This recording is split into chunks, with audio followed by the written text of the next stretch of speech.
মুসলিম নামে কলঙ্ক, তুই মুসলিম নামে মুনাফিক, তুই মুসলিম নামে গাদ্দার, তুই মুসলিম নামে ইসলামের দুশমন, ঠিক না বেটা?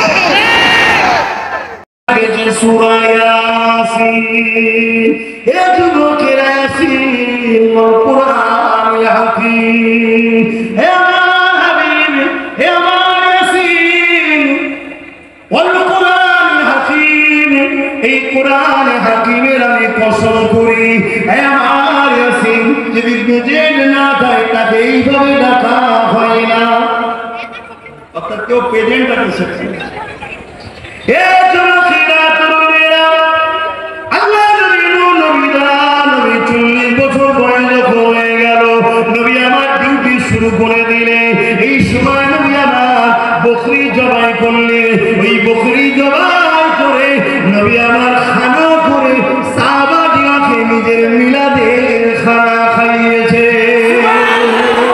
আরো জোরে বলুন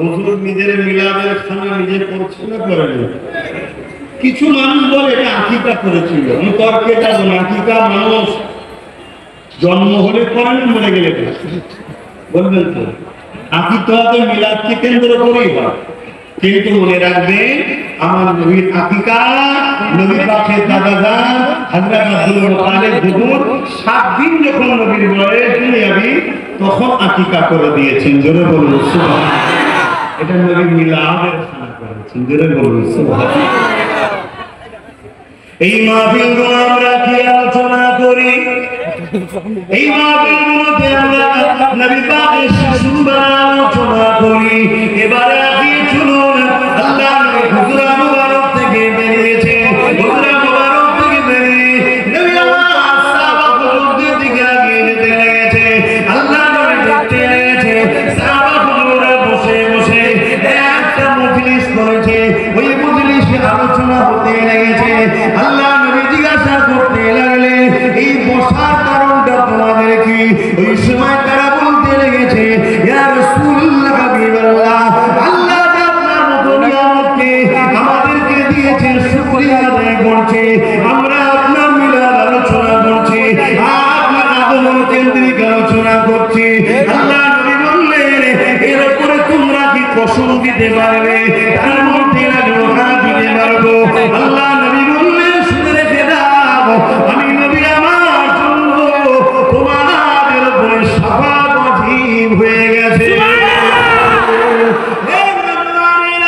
আল্লাহ নবী চাচা হযরত আব্বাস রাদিয়াল্লাহু তাআলা তিনি তিনার এলাকার মানুষদেরকে ডাক দিলে এলাকার মানুষদেরকে ডেকে নিয়ে এক জায়গায় জড়ো করলে তাদের সামনে আল্লাহ নবী চাচা হযরত আব্বাস রাদিয়াল্লাহু তাআলা তিনি দাঁড়িয়ে দাঁড়িয়ে ওয়াজ করতে লেগেছে কি আলোচনা করতে লেগেছে হে আমার প্রতিবেশীরা শোনো গো বারে নবীউল ওয়াজ সোমবার সালের সময় রহমতের নবী দুনিয়ায় তাশরীফ এনেছিলেন আম্মা আমিনা বলতে লেগেছে আমার বাচ্চা দুনিয়ার জন্য আসবে আমি আমার ঘরের মধ্যে একা রয়েছি এমন সময় হঠাৎ করে দেখতে পেলাম আমার ঘরটা আলোকিত হয়ে গেল এই আলো কোথা থেকে আসতে লেগেছে আমি আমিনা দেখলাম আমার ঘরে গায়েবী 3টে সুন্দরী সুন্দরী নারী চলে এসেছে আমি আমিনা জিজ্ঞাসা করতে লাগলাম আপনারা কারা তারা বলতে লাগলো আমিনা রে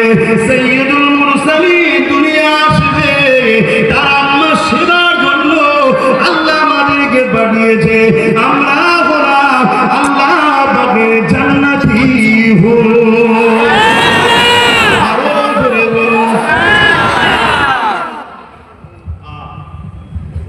এই মাহফিলগুলো কি হয় এই আলোচনাগুলোই হয় অবশ্যই সারা বছর সিরাতুল নবী হয় সারা জীবন হবে সিরাতুল নবী কেন সিরাতুল নবী গাইতো খুলকুল্লাহুল কোরআন প্রকৃত কোরআন বুঝতে গেলে নবীর লাইন দেখতে হবে জোরে বলুন সুবহানাল্লাহ নবীর চরিত্র মোবারকটাই তো কোরআন জোরে বলুন সুবহানাল্লাহ অর্থাৎ নবী যা কিছু করেছে আল্লাহর কোরআন অনুযায়ী করেছে। জোরে বলুন সুবহানাল্লাহ। অ্যাকচুয়ালি কোরআনের প্র্যাকটিক্যাল আমাদেরকে নবী খুলে খুলে দেখিয়েছে। জোরে বলুন সুবহানাল্লাহ। হে দুনিয়া মানুষেরা, হযরত আমিনা হুজুর বলতে লেগেছে, যত দিন যায় আমার রহমাতুল লিল আলামিন, আমার রহিম মুবারকে বড় হতে লেগেছে, আর আমার শরীরের খুশবুটা বাড়তে লেগেছে। এত খুশবু বেড়ে গেছে, এলাকা সবার কানে কানে কানে কানে সবার আলোচনা শুরু হয়ে গেছে। দেশে ব্যবসা করতে যায়, কখনো খুশবু কোথা থেকে পায়, এই খবরটা রাসূলুল্লাহ দাদার কানে।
আমাদের মসজিদকে চমকে দিয়েছে সকাল সুবে সবে মিলাদাতে হুজুর এসে। জোরে বলুন সুবহানাল্লাহ।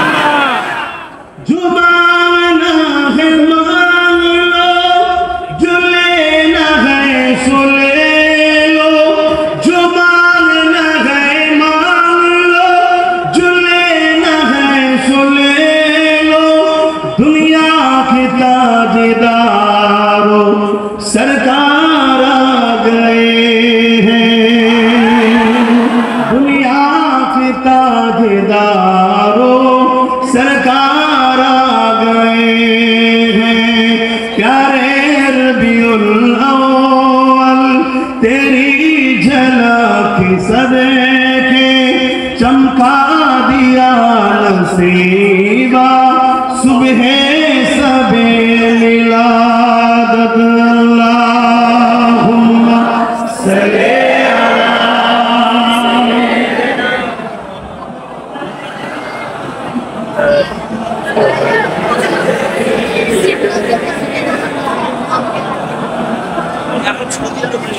আমার যুবকেরা, তরুণেরা, আব্বাজানেরা, মায়েরা, অবশ্যই নামাজ আমাদের জন্য ফরজ, রোজা আমাদের জন্য ফরজ, মালদারদের জন্য যাকাত ফরজ, মালদারদের জন্য হজ ফরজ।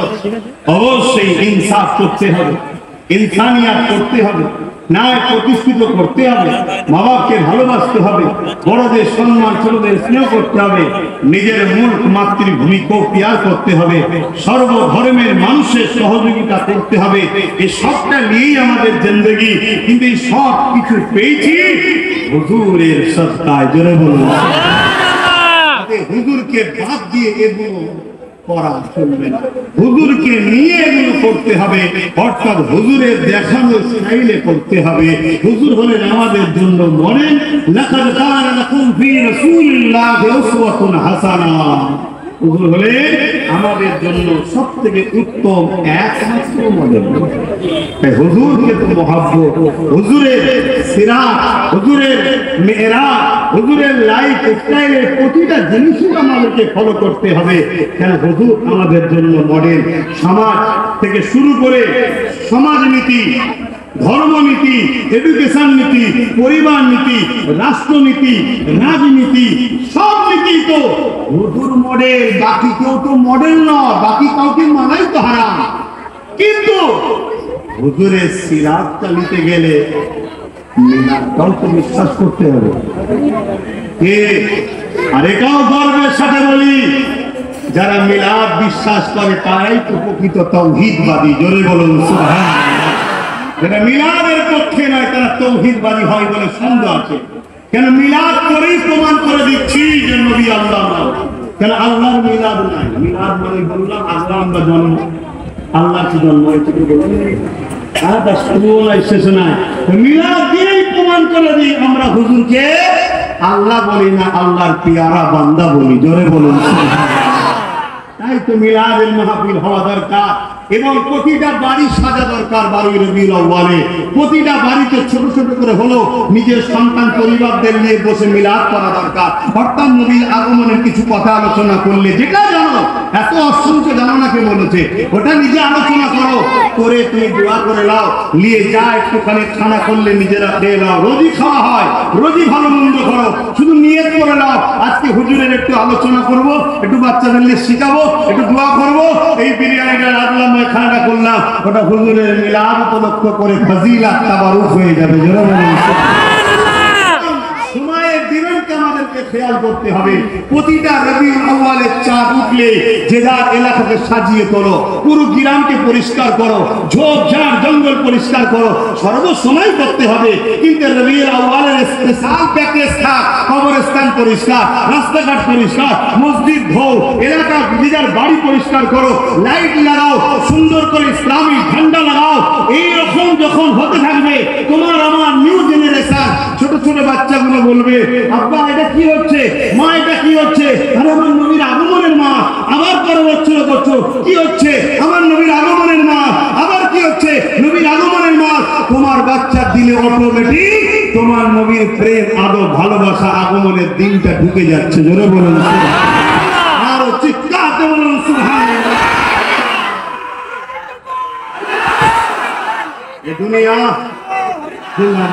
এ দুনিয়া আমাদেরকে নবী ভুলাতে চাইছে। এ দুনিয়া আমাদেরকে এসি মসজিদ দিচ্ছে, ভালো জিনিস করছেন, সব জায়গাতে আমাদের ফুল প্রাতর হয়েছে, খারাপ বলছি, নামাজ দিচ্ছে, দাঁড়িয়ে দিচ্ছে, টুপি দিচ্ছে, সবটাই ভালো, কিন্তু ফুলটাকে কেটে দিচ্ছে, হুজুরকে ছড়িয়ে দিচ্ছে।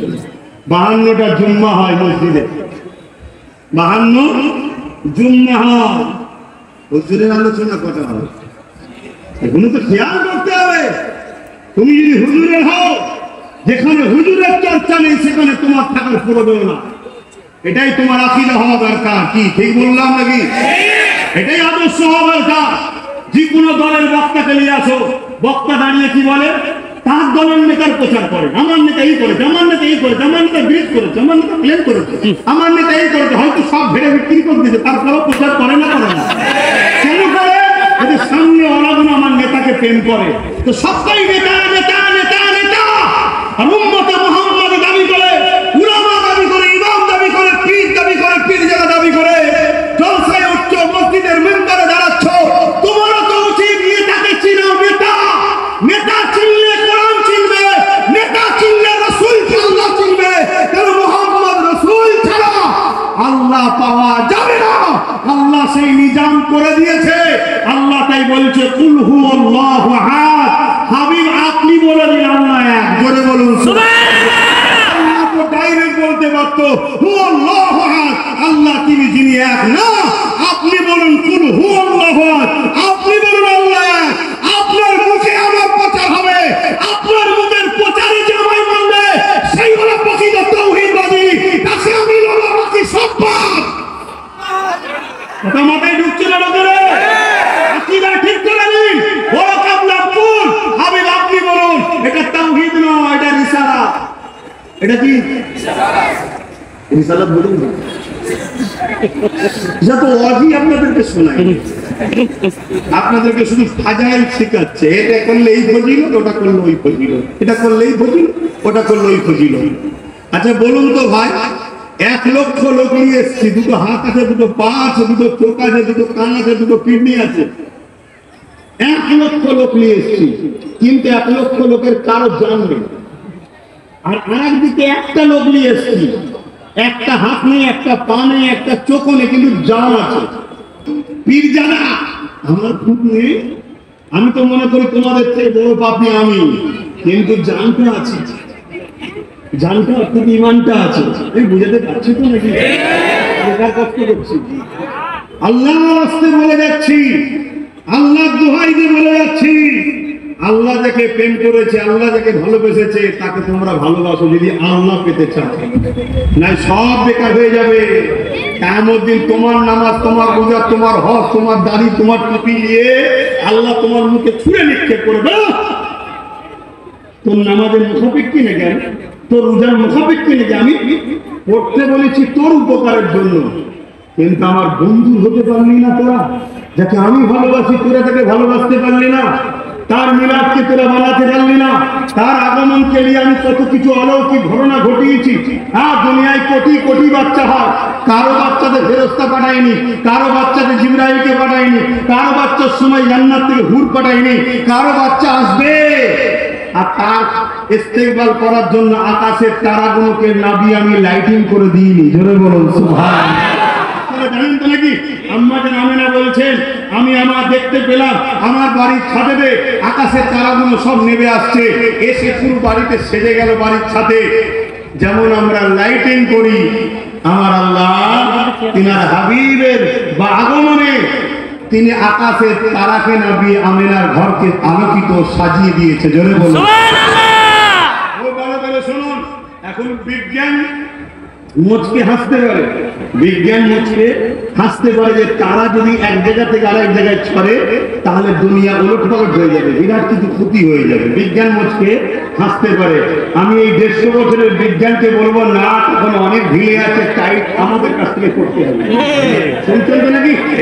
তোমাদের দৌড় বেশি দূর নয়, 150 বছর, তার আগে তোমাদের খবরই ছিল না। শুনে রেখে দাও, আল্লাহ তিনি বেশাক তারাকে এমন ভাবেই রেখেছে উলট পালট হলেই দুনিয়া ধ্বংস হবে, কিন্তু খোদা যখন বলবে কোন হো যা, ওই জায়গায় লক্ষ্য তারা যাবে, তখন দুনিয়া উলট পালট হবে। মালিক তিনি, তিনি সব পারেন। আমাদের ঢুকতে না ঢুকে না হাসতে পারে, দেখেছি কিছু বোঝেনি। হ্যাঁ, আমরা কিছু বুঝিনি, তোমরাই সব বুঝবে। বলো তো দেখি, প্রথম আসমানের উপরে কি আছে? বলছে জানি না। দ্বিতীয় আসমানের উপরে জানি না। তৃতীয় আসমান, চতুর্থ আসমান, পঞ্চম আসমান, সপ্তম আসমানের উপরে কি আছে? বলছে জানি না। আর আমার মাদ্রাসা 10 বছর 10-এ পড়ে, মাধ্যমিকে পড়ে, তাকে জিজ্ঞেস করো তো সপ্তম আসমানের উপরে কি আছে? বলছে সিদরাতুল মুনতাহাতে। কি সেটা? বলছে জিবরাইল থাকে। জোরে বলুন সুবহানাল্লাহ। বিজ্ঞান গেল কোথায়? এই জন্য নাকি বিজ্ঞানকে আমরাও মানি, সায়েন্সকে মানতে হবে। সায়েন্সটাও আল্লাহর নবী দরজা খুলেছে, গেলেমের দরজা আমার নবী, বিজ্ঞানের দরজা আমার নবী খুলেছে। জোরে বলুন সুবহানাল্লাহ। কিন্তু কিছু জায়গায় বিজ্ঞান ফেল, কিছু জায়গায় বিজ্ঞান ফেল। কথা বুঝে আসছে তো নাকি? হ্যাঁ, এটাই মাথায় রাখতে হবে। বিজ্ঞান বলছে মায়ের পেটে সন্তান আছে না নেই, প্রমাণ হবে কি করে? মায়েদের যেটা হয় ওটা বন্ধ যদি হয়, সন্তান আছে যদি হয়, তাহলে সন্তান নাই, তাই তো নাকি? আর আম্মা জান আমেনা বলছে আমার বাচ্চা রয়েছে, কোনদিন অন্য নারীদের মতো আমার পেটটা বড় হয়নি, অন্য নারীরা যন্ত্রণা ব্যথা পায় আমি কোনদিন পাই না, অথচ আমার সময় এসে যাচ্ছে, মাসের পর মাস যাচ্ছে, মায়েদের যেটা হয় ওটা আমি আমেনার বন্ধ হয় না। আমি বড় আশ্চর্য হতে লেগেছি। এ দুনিয়ার মানুষ শোনো, ওই নাপাক রক্তটাকে তোমার আমার নবীর সাথে মায়ের নবীর কানেকশন আল্লাহ করিয়ে দেয়, ওই মায়ের নাপাক রক্তটা বাচ্চা শরীরে দেয়, কিন্তু রাসূলুল্লাহ শরীরে নাপাক রক্তটা দেয়নি। কেন দেয়নি? আমার নবী তো নূর নূর নূর। দ্বিতীয় হলো আমার নবী তো দুনিয়াকে পাক করতে এসেছে, তিনার নাপাক রক্তের প্রয়োজন না। এখানে বিজ্ঞান কি কোনো সন্তান আছে? হ্যাঁ,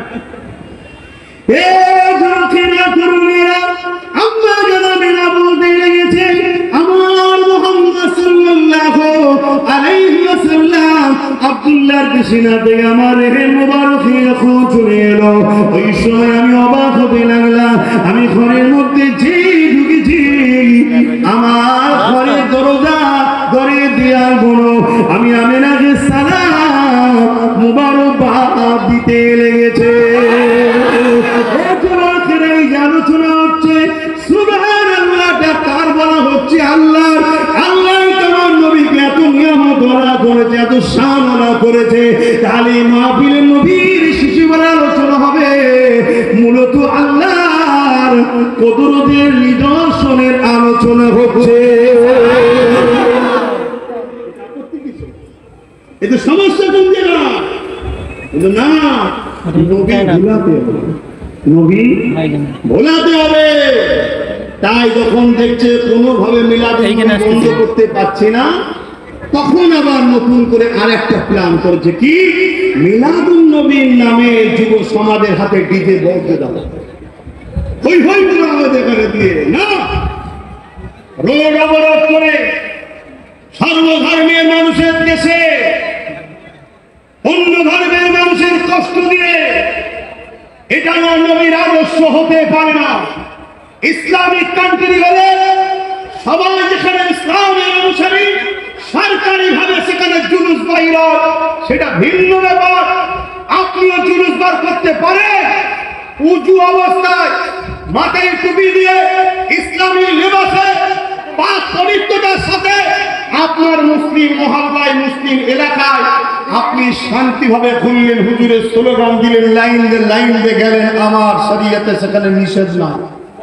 শুনছেন তো নাকি? কিন্তু আপনি এমন কাজ করে ফেলবেন যেখানে সমাজের এক শ্রেণীর মানুষ যারা শান্তিতে থাকা পছন্দ করে না, আর কেউ শান্তিতে থাকা এটাও পছন্দ করে না, আপনার এই সুযোগ থেকে কাজে লাগিয়ে আপনার আমার সমাজের বুকে ভ্রাতৃত্ব, ভাইচারা, মানব বন্ধন যেটা আমার নবী তৈরি করে দিয়ে গেছে, আমার নবী যে আদর্শ শিখিয়েছে, সেই মানব বন্ধনের মধ্যে ফাটল ধরিয়ে দেওয়ার জন্য একদল মানবরূপী শয়তান ঘুরে বেড়াচ্ছে। তখন সেই সুযোগ থেকে কাজে লাগাবে। আমাকে আপনাকে মুক্তাদায়ে হাল বুঝতে হবে, আমাকে আপনাকে প্রেজেন্ট অবস্থা, সময়ের পরিস্থিতিকে বুঝতে হবে। সব কিছুকে নিয়েই হলো ইসলাম। জোরে বলুন সুবহানাল্লাহ। আমার কথা আপনারা বুঝতে পারছেন তো নাকি? আসুন আল্লাহ আমাদেরকে শান্তির নবী, ন্যায়ের নবী, ইনসাফের নবী যে দেখানো রাস্তা, সে রাস্তায় চলে নিজেদের জীবন এবং সমাজকে শান্তি প্রতিষ্ঠিত করার তৌফিক দান করে। বলুন আমিন। আম্মা জান আমিনা বলছেন, আমাকে গাছের পাশ দিয়ে গেলে গাছ দেখি আমার কাছে ঝুঁকে যায়, ঝুঁকে গিয়ে আমাকে সালাম দেয় আর বলে, আমিনা তোমাকে মুবারকবাদ দিই, তোমার গর্ভে সাইয়্যিদুল মুরসালিন আছে। জোরে বলুন সুবহানাল্লাহ। এই আমিনা, পাহাড় থেকে আওয়াজ আসে, পাথরের কোণা থেকে আওয়াজ আসে। সাথে আম্মা আমিনা বলেন, আমি যখন কুয়া থেকে পানি আনতে গেছি, কুয়া ছিল তখন পানি আনতে গেছি, রশি দিয়ে ধরে টেনে তুলতে হতো, বালি দিয়ে, মাটি কি বলে বালতি দিয়ে, বড় কষ্ট করে তুলতে হতো। কিন্তু যেদিন আব্দুল্লাহর পেশিনা থেকে আমার পবিত্র রেহেমে নূরে মুজাসসাম চলে আসলো, সেদিন যখন আমি গেলাম, ওই কুয়ার ভেতর থেকে আমাকে সালাম ও মুবারকবাদের আওয়াজ আসতে লেগেছে। আমি প্রথমবার একটু বড় চিন্তিত হয়ে ঘাবড়ে গেলাম। আস্তে আস্তে আগিয়ে দেখি একটা তুল কালাম চলছে, ওই পানি আস্তে আস্তে ফুলছে, ফাঁপছে, পানি কুয়ার কানাকানি এসে গেল। আর আওয়াজ দিল, আমিনা আসার কি দরকার ছিল? সাইয়্যিদুল মুরসালিন রাহমাতাল লিল আলামিনের মা হন আপনি, বললে বাড়ি পৌঁছে যেতাম। জোরে বলুন এই ক্ষমতা আছে না? 800 বছর আগে মুহাম্মদ রাসূলের এক গোলাম সুলতানে হিন্দ আতায়ে রাসূল মঈনুদ্দিন আজমিরি যদি লুটা পাঠিয়ে বলে, আমার সাগরকে বল মঈনুদ্দিন ডেকেছে, সব যদি লুটার মধ্যে আসতে বলে, আমার নবীর গোলামের যদি এই হাল হয়, গোলামের নবীর মা যদি বলে এ পানি চলে আয়, অবশ্যই আসবে। বলে বলুন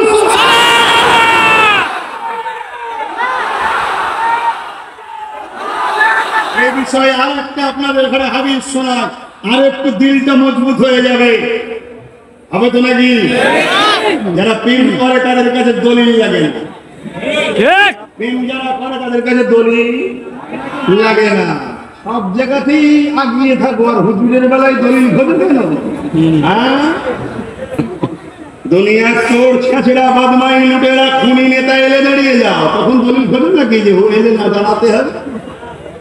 তখন আসায় মাসায় পীর সাহেব হাজি সাহেব সব সাহেব নেতাজি নেতাজি নেতাজি নেতাজি ভালো আছেন এত সম্মান করতে হবে। দলিল কোথা পেয়েছেন? তখন দলিল খোঁজে না, হুজুরের বেলায় দলিল খোঁজে।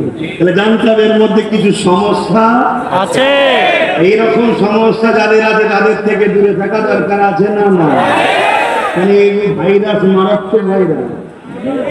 এই ভাইরাস ধরে গেলে জীবন জাহান্নামে। বাকি ভাইরাস ধরলে জানটা চলে যাবে, বা কিছুদিন বিছানায় পড়ে থাকে। কদিন আগে যেমন একটা ভাইরাস ছড়িয়েছিল, জ্বরটা হচ্ছে, ও কিছুদিনের ব্যাপার। আর মানুষকে আতঙ্ক এমন ছড়িয়ে দেয় না, মানুষ আতঙ্কে ভরে যায়। যেমন আমার দেশে একটা আতঙ্ক চলছে এখন, মানুষ কাগজপত্র হলে পেরেছেন কি এগুলো একটা মেরে ফেলার কল রে বাবা। বড় বড় নেতাদের সব ফন্দি, মানুষ কমাও। শুনছেন তো নাকি? অথচ কম বক্তা গুলো মানুষের এত টাকা পয়সা খাচ্ছে তো কোল দিয়ে ভরে না, এখন মানুষ কমানোতে ব্যস্ত। হ্যাঁ, তুই কেন রয়েছিস? তুই প্রথম মরে যাবে। একটা মানুষ তার বেলায় বলবে না আমি থাকবো, ও গরিব গুলো মরে যাক না।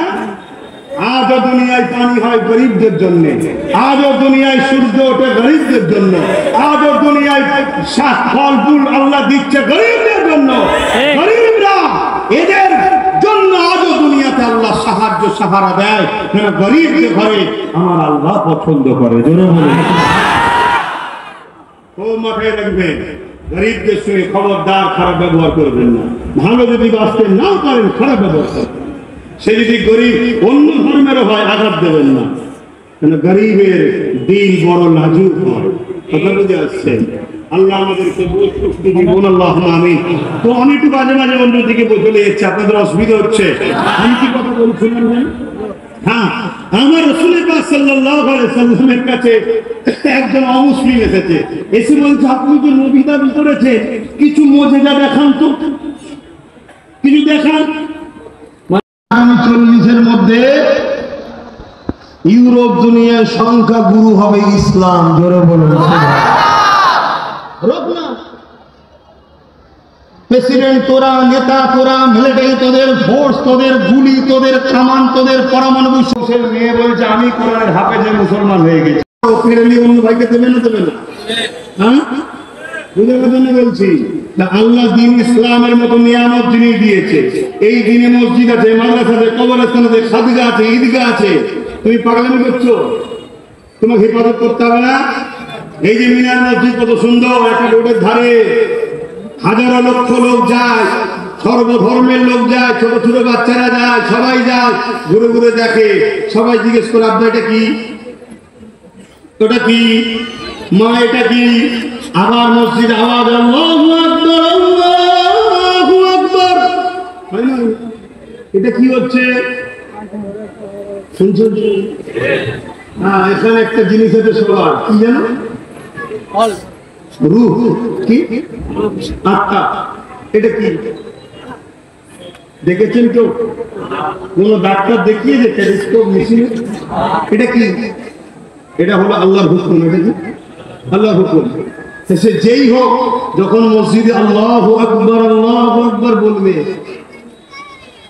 এই একটা নরম হবে না বলবে, তাতে এটাকে রাখলে হবে না, উড়িয়ে দাও। এটা কি পরিকল্পনা? মাথায় ঢুকছে না? কিন্তু এই পরিকল্পনা সাকসেসফুল হচ্ছে কাদের জন্য? মুসলিম যুবকদের জন্য। যদি বলেন আমার কি দোষ? হ্যাঁ, তোমাদেরই দোষ। তোমরা যদি হাজার হাজার ছেলে যে যার এলাকার মসজিদগুলোতে ভিড় করতে, তাহলে এই পরিকল্পনা লিবার জালিমরা সাহস, কেন জাতির যুবক আছে মারবে। ওরা কি সেবা, দেশবাসীর সেবার জন্য একটা নীতি, সেই নীতির কথা রাজনীতি বলে। কথা বুঝে আসছে? আমার ভাষায় অন্যায়ের বিরুদ্ধে ন্যায়ের পক্ষে থাকাটাই হলো রাজনীতি। এতক্ষণ যা কিছু বললাম, রাজনীতির কথা কিছু বলেছি? জোরে বলো। কিন্তু এরপর এই কথাটা কিন্তু বারবার শোনা যায়। অনেক চেষ্টা করে আমাকে রুকা, যে সব ঠিক আছে, ওনাকে এনো না, বাকি যাকে খুশি নিয়ে আসো, কোনো অসুবিধে নেই। কিন্তু আল্লাহর কি সাথ, আল্লাহ আমার কিছু ভালোবাসার লোকও বেশ জুটিয়েছে, তারাও বেশ এক জোয়ারে টাইপের, উনি আছে আল্লাহ নিয়ামত। কথা বুঝে আসছে? যা, কিন্তু আমি বলতে চাই, যতগুলো ভাই বসে আছেন, বলুন ভাই, কোন রাজনীতির কথা বলেছি? কিন্তু যারা এই কথা বলে তাদেরও তো আমাদের বলতে হবে নাকি? রাজনীতি করছো, করবে যাও, মসজিদ মাদ্রাসা ধর্মের উপরে আঘাত দিও না, বলা দরকার আছে না? এটা বলে, এটা বলে কোন মুসলমান বলে? বলে না যে রাজনীতি করছো, করবে যাও ভাই, আমার ধর্মের উপরে হস্তক্ষেপ করো না, আমার মসজিদ, আমার মাদ্রাসা, আমার কবরস্থান, আমার ঈদগার বিষয়ে কথা বলো না, এটা বলা দরকার আছে না? তুই রাজনীতির নামে আমার ধর্মে থাবা মারবি, তাহলে আমাদের তো উচিত তোদের কলজেই হাত দেওয়া দরকার আছে না? তুই তোর জায়গায় থাকবি, আমি আমার জায়গায় থাকবি, তুই তোর জায়গায় থাক, আমি আমার জায়গায় থাকি, আর থাকবে।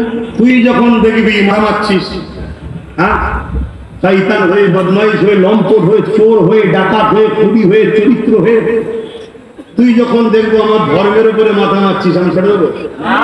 কথা বলুন, ছেড়ে দেবো? অতএব কোনোভাবেই ছাড়ার জায়গা না। কেন ছাড়লে নাজাত না। কেন? আল্লাহ নবী বললেন অন্যায় দেখলে হাতে রোখো, অন্যায় দেখলে।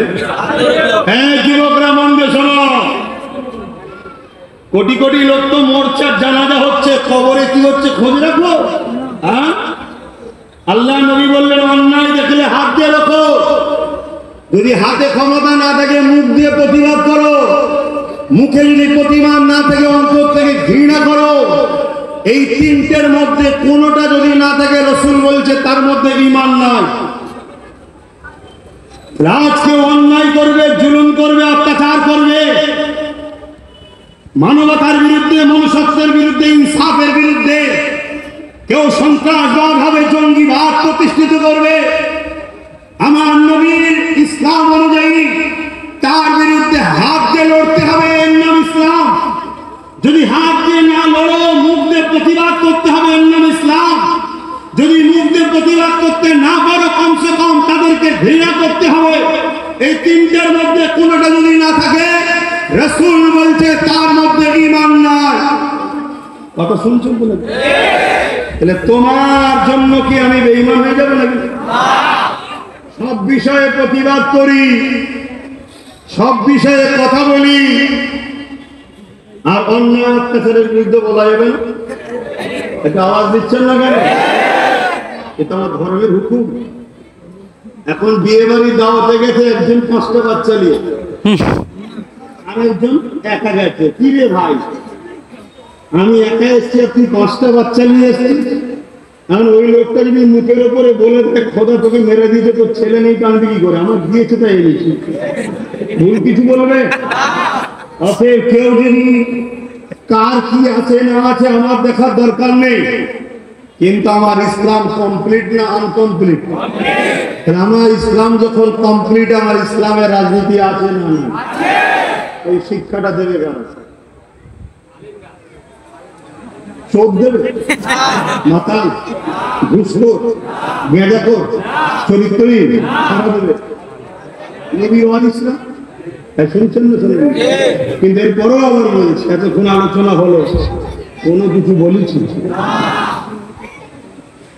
ব্যাপারটা ঠিক কেমন জানেন? নবীর গোলাম যদি কেউ হয় না, সে যদি চুপচাপও থাকে, তাও কিরে মকরদের অটোমেটিক স্টপ হয়ে যায়।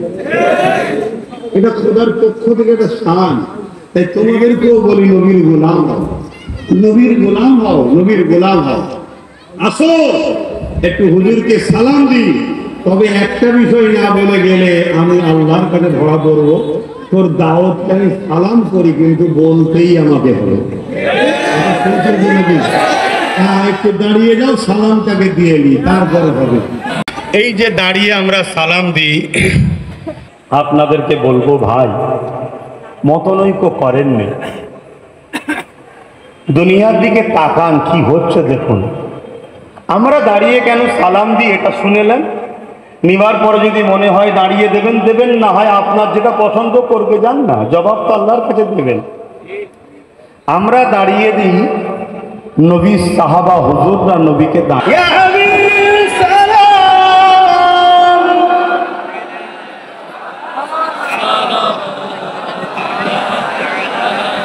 আলহামদুলিল্লাহ আজ আপনারা এতগুলো তো কথা দিচ্ছেন তো, হাত নাবান। একটু সংক্ষেপে মসজিদ নিয়ে মাদ্রাসা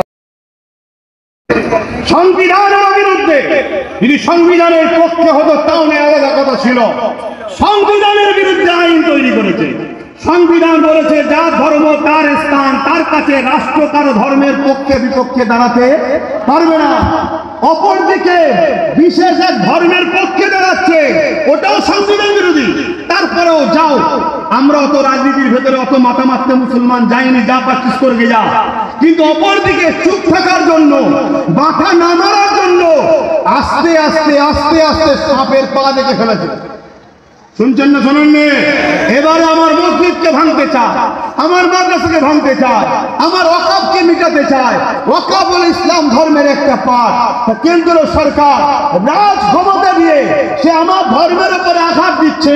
তারা একজন ধর্মগুরু ঘরের ছেলে হিসাবে, একজন ইসলামের ঘরের ছেলে হিসাবে, একজন মসজিদ মাদ্রাসা মাননেওয়ালা হিসাবে এবং ভারতের সংবিধান প্রেমিক হিসাবে সংবিধান বিরোধী আইন, ধর্ম বিরোধী আইন, এই আইনের বিরুদ্ধে আমার কথা বলার দরকার আছে না? না, আপনাদেরও প্রতিবাদের দরকার আছে না? না। এখন এ কথা বলতে গিয়ে কারো যদি মনে হয় রাজনীতি হচ্ছে, তাকে জুতো পিটা করা দরকার আছে। প্রকাশ্য বলে যাচ্ছি, তাকে জুতোর বাড়ি পিটা দরকার।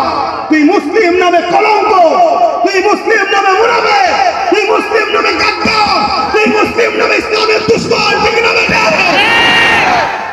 কোন মুসলিমরা বলতে যায়নি, মুনাফিক মুসলমানরাই বলে। ঠিক না বেটি? দ্বিতীয়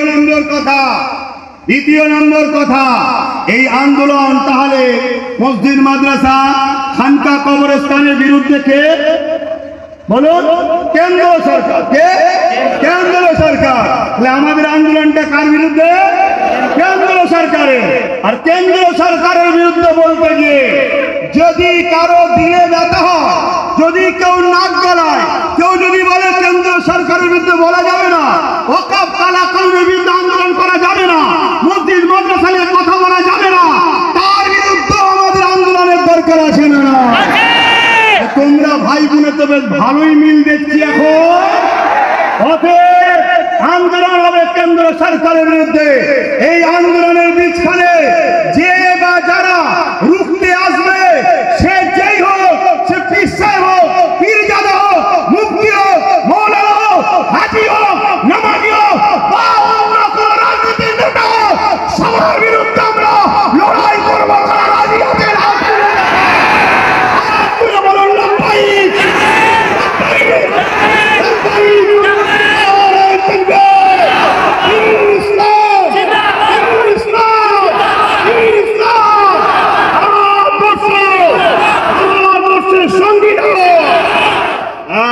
দেশের আগে কোন লাট সাহেব নয়, সংবিধানের আগে কোন লাট সাহেব নয়। কেউ যদি মনে করে আমি পুলিশ দিয়ে পাওয়ার দিয়ে তোমায় রুখবো, মনে রেখে দিও তোমার পাওয়ারকে পায়ের তলায় রাখি আমরা। মুস্তাফার গোলাম আমরা। আমরা দিনের জন্য মরাটাকে সব থেকে বড় নিয়ামত মনে করি। যেমন মানুষের পিপাসা লাগলে পিপাসার জন্য পাগল হয়ে যায় পানির জন্য, এই পানি পান করে মানুষ জানা আরাম পায়, জানা তৃপ্তি পায়। যাদের দিলে মুস্তাফার প্রেম আছে, তারা দিনের জন্য মুস্তাফার জন্য মরাটাকে আরো বেশি আরাম পায়। জোরে বলে ইমানদার হও, ইমানদার হও। এই নামের আগে মোহাম্মদ আর মুসলমান, ও মুসলমান কোটি কোটি জাহান্নামে যাবে, তুমি জানো না? আল্লাহ নবী বললে আমার উম্মত দাবিদারদের মধ্যে ৭৩ দলে বিভক্ত হবে, ৭২ দল জাহান্নামে যাবে। শুনছেন তো নাকি? এখন অনেকে আবার বলে যে অনেকে আছে তো, অনেকে বলে না, এ এত বলে কেন? কে বলে সেটা সে জবাব দিকে যাবে, কে বলে না বলে তার কবরে সে জবাব দেবে, কে বলে না বলে তার সাথে হুজুরের কি সম্পর্ক সে বোঝাবে। আমি হুজুরের গোলাম, আমি বলবো। আপনারা আমার সঙ্গে মিশতে রাজি? মিশতে রাজি? আল্লাহকে সাক্ষী রেখে বলুন, মিশতে রাজি? জেল হবে, কাজ কাম বন্ধ হবে, মার খেতে হতে পারে, জুলুম হবে। হুজুরের জন্য লড়বে, হুজুরের দিনের জন্য লড়বে, নিজের দেশের জন্য লড়বে, সংবিধানের জন্য লড়বে, গরিব সর্বধর্মের মানুষের হয়ে লড়বে। যদি লড়ো আগামী দিন এই অকাপ বাঁচাও এবং দেশ বাঁচাও। কলিকাতাদের ব্রিগেডে যাবার স্বপ্ন নিচ্ছি। তোমরা ঘাটের পয়সা খরচ করে খবর পেলে লক্ষ লক্ষ মানুষের জমায়েত, যত মানুষ বাড়বে আন্দোলন তত বাড়বে। এই আওয়াজের প্রভাবটা দিল্লিতে যাবে, দিল্লি হুকুমত লড়বে, আইন বাতিল করতে বাধ্য হবে। যেমন কৃষকদের চাপে আইন বাতিল করতে বাধ্য হয়েছে। এই বলো তোমরা কি ঘাটের পয়সা খরচ করে কলিকাতায় যেদিন ডাকবো যেতে রাজি আছো?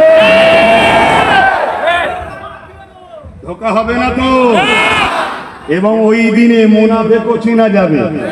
কোন মুসলমানগুলো নিষেধ করে দেখতে হবে, যেগুলো নিষেধ করবে সব চিনে রাখবেন। কি করবেন? সাহাবা হুজুররা মুনাফিকদের সঙ্গে যে সুন্নত পালন করে তো ওই সুন্নত পালন করতে হবে। পারবেন না? হ্যাঁ, ভাগের মতো স্বীকার করতে শিখুন। টার্গেট করুন, টার্গেট করুন, টার্গেট করুন, টার্গেট করুন। সময় লাগুক, মৌকা যেদিন আসবে সেদিন সাহাবাদের সুন্নত পালন করে দেবেন। পারবেন না? পারবেন না? হ্যাঁ, দুনিয়াদার মলি সাহেব নয় রে বাবা, পেটের জন্য আজ করতে আসেনি। হ্যাঁ, যদি পেটের জন্য করি মাসে একটা করলেই চলে যাবে।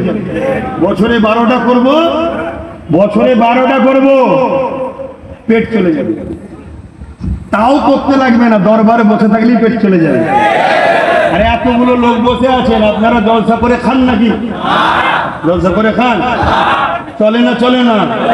যে আল্লাহ আপনাদেরকে চালাতে সে আল্লাহ আমার চালাতে পারবে না? হ্যাঁ, হুজুরের গোলামি করতে এসেছি, হুজুরের দিনের গোলামি করছি, হক কথা বলছি। এই যে ঝান্ডাগুলো দেখছেন, এই যে ঝান্ডা দেখছেন না, এই ঝান্ডা ভালো, হুজুরের মাজার মোবারক আছে, কিন্তু এই ঝান্ডাগুলোকে নিয়ে কেউ যদি বিয়াদবি করে বেঈমান হয়ে যাবে। অতএব ঝান্ডা এনেছ, ঝান্ডার কদর করতে শেখো। কেন? ওই ঝান্ডাটার দাম তোমার জীবনের থেকে বেশি। এটা ইমানদার কথা বলছে। কিন্তু আমরা তো দেখি ঝান্ডা বাঁধার জন্য হুড়োহুড়ি। ঝান্ডা দিলের মধ্যে রাখো, প্রকাশ্য দেখিয়ে তার যদি সম্মান না করতে পারো, আমার মনে হয় দিলে যেটা আছে সেটাই ঠিক আছে।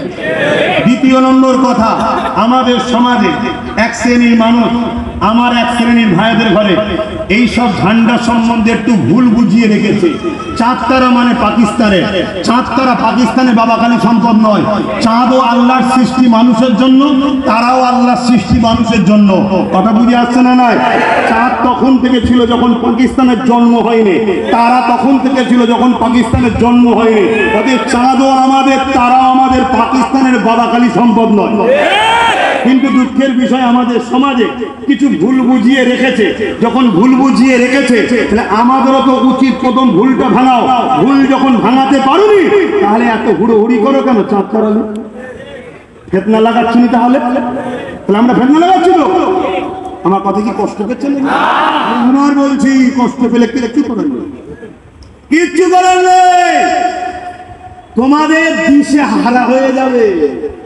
আমি অনেক আগে থেকে যা বলেছি ঘটছে না? ঘটেনি? দিশে হারা হয়ে যাবে, পাগলা হয়ে যাবে, কোন দিকে যাবো কেউ নেই তোমাদের কাছে। খেয়াল করে দেখো না, কেউ নেই। কি হবে? এখনো সময় আছে। এইভাবে থেকো না, এইভাবে থেকো না, পাঁচটাকেই ভেঙে দেবে। এইভাবে থাকো। বিশ্বাস হয় আমার উপরে? তাহলে আমি এরকম করছি, আমার সাথে সাথ দাও। দেবে না? দেবে না? দেবে না? যদি দাও তার একটা নমুনা হলো প্রোগ্রামটা একটু যেও। এই বর্ষাটা কেটে যাবার পরেই প্রসেসিং তৈরি হবে। শুনছেন তো নাকি? সবাই যদি পায় আমরা কেন পাবো না? হ্যাঁ, ছেড়ে ছেড়ে ছেড়ে ছেড়ে তো একদম ঘরের কোণে ঢুকে গেলে আর কত ছাড়বে? হ্যাঁ, সারা জীবন পরের পিছনে তো যাক। আমি সংক্ষেপ করছি, আর কথা নয়, কথা বেশি কথা নয়। আজকে অত কথা বল না, হুজুরের মাহফিলে বসে আদর। আর একজন উলামা থেকে টাই 10টা থেকে টাই। আমি তো অলরেডি 8 ঘন্টা বেশি নিলাম। তাই নিয়ে আসেন, তিনি বল নিয়ে আসেন, আসেন, এসেছে দোয়ার দরকার আছে না? না দুজনে মিলেমিশে থাকার তৌফিক দেন আল্লাহ। যারা মানুষের উপরে জুলুম করছে সেই সব হুকুমাত আল্লাহ ধ্বংস করে দেন আল্লাহ। যারা মানুষের উপরে ইনসাফ নাই প্রতিষ্ঠিত করে তাদেরকে কামিয়াবিতে রাখেন আল্লাহ। আল্লাহ আমার রাখেন আমার দেশের সেনাবাহিনী, আমার দেশের বিএসএফ বাহিনী, আমার দেশের পুলিশ বাহিনী যারা সংবিধান অনুযায়ী নিরপেক্ষতার সঙ্গে ইনসাফ প্রতিষ্ঠিত নাই প্রতিষ্ঠিত করে কাজ করছে, তাদের পরিবার, তাদের বাচ্চা, তাদের জীবনকে সুখে শান্তিতে রাখে। আর যারা দায়িত্ব নিয়ে দায়িত্ব পালন না করে ক্ষমতার জন্য মানুষের উপরে জুলুম করছে, মালিক তাদের উপরে আযাব দিয়ে তাদেরকে ধ্বংস করে দিন আল্লাহ। আয় আল্লাহ, হাবিবের খাতিরে আমার রাজ্যকে এই জালিম হুকুমতের হাত থেকে আল্লাহ হিফাজত করুন আল্লাহ। আল্লাহ, যারা আমার মসজিদ মাদ্রাসার দুশমন তাদেরকে ধ্বংস করে দিন, যারা মসজিদ মাদ্রাসার পক্ষে তাদেরকে কামিয়াবি দিন। আমার রাজ্যের সর্বধর্মের মানুষের মধ্যে ভাইচারা মানববন্ধন দিন। মালিক, আপনার কাছে দোয়া করি, আমি আপনার নবীর কথা মানুষকে শোনাই, দিনের কথা মানুষকে রাজনীতি করতে নেমেছে, মানুষ ও দেশের জন্য কাজ করছে, জালিমদের বিরুদ্ধে লড়াই করছে, জালিমরা তাকে বারবার কারাগারে বন্দী করার চেষ্টা করছে। হে আল্লাহ, জালিমদেরকে ধ্বংস করে দেন। আমার ভাইকে আপনি কামিয়াবি দান করুন আল্লাহ, আপনি হাসান করে দিন আল্লাহ। যেসব আমার কওমের দাবিদাররা আছে তাদেরকে হিদায়াত দেন, পরিবর্তন দেন। যদি পরিবর্তন না থাকে আমার ভাইয়ের রাস্তার কাঁটাগুলোকে পরিষ্কার করে দিন আল্লাহ। হে আল্লাহ, আরো দোয়া চাই আমার নলেজ স্ত্রীকে আপনি কবুল করে নেন। আমাদের বাচ্চাগুলো নসিব বড় করুন, আমাদের প্রত্যেকের বাচ্চাদের নেক হায়াত দারাজ করুন। মা বাপ, ছেলে পুলে, স্বামী স্ত্রী প্রতিটা বাড়িতে সুখে শান্তিতে রাখেন। যারা রুজির রাস্তা নেই রুজির রাস্তার ব্যবস্থা করে দিন, প্রত্যেকের হালাল রুজি বরকত দিন। বিশেষ করে আল্লাহ, আমাদেরকে সবাই ঠকিয়েছে, কেউ দেয়নি চাকরি বাকরি। আল্লাহ, আমার কওমকে আপনি চাকরি থেকে দূরে থেকে বিজনেস করার তৌফিক দান করুন আল্লাহ। চাকরি তো বাধা ও গোলামি, বিজনেসের স্বাধীন ও অনেক বরকত। আল্লাহ, ওই বিজনেসের রাস্তায় আমাদেরকে কামিয়াবি দেন আল্লাহ। আয় আল্লাহ, হাবিবের খাতে রহমত করে দয়া করে এই ছোট্ট দোয়া আপনার কুদরতি কদমে রাখলাম। হাবিবুল্লাহ, আপনার হাবিবের হস্তে রবিউল আউয়ালের চাঁদের খাতিরে ফজিলাত মাসে আল্লাহ আপনি আমাদের দোয়া কবুল করে দেন। আমিন আমিন আমিন। বিশেষ করে আমার যত যুবক ভাই এসেছে আল্লাহ, এদের বাহ্যিক অনেক ভুল আছে, কিন্তু আপনার হাবিবকে ভালোবাসে না। এই গরমে এই কষ্টে কাজ কাম ছেড়ে দিয়ে কেন এসে বসবে আল্লাহ? এদের বসাকে কবুল করে হুজুরের প্রকৃত গোলামি করার, নামাজি মুত্তাকি পরেজগার হাজি গাজী হওয়ার তৌফিক এই যুবকদের ধার দিন আল্লাহ। এবং অত্যাচারী জালিমদের থেকে দূরে থেকে নিজেদের পায়ে দাঁড়াবার সৎ বুদ্ধি দান করুন আল্লাহ। সবাই এদেরকে ঠকাচ্ছে আল্লাহ, এদেরকে বুঝাচ্ছে আল্লাহ। যারা আমার বাপ মাকে গালি দিয়েছে, বিচার আপনার কোর্টে দিয়েছে, আপনার আদালতে দিয়েছে, বিচার আপনি করবেন। আমিন আমিন আমিন। বারহাক লা ইলাহা ইল্লাল্লাহু মুহাম্মাদুর রাসূলুল্লাহ।